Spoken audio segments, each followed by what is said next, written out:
Hello, I'm Nadia McLeod from RP Emery Legal Kits, and we help businesses to cut their legal costs with our online template kits. An agency agreement is used when you are looking to appoint a person or a legal entity, such as a company, as a sales agent. The terms of such an agreement must be clearly defined for your protection.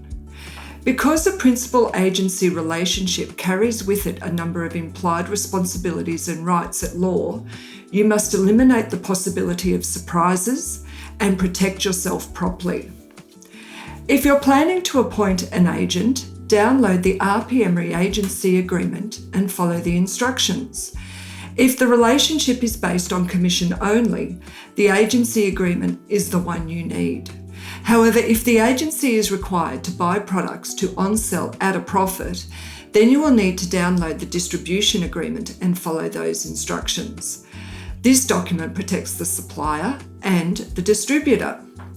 If you're a manufacturer looking for maximum protection, then you should select the product supply agreement, which is written in plain English for simplicity of use and readability, and at the same time giving you maximum legal protection at a minimum cost.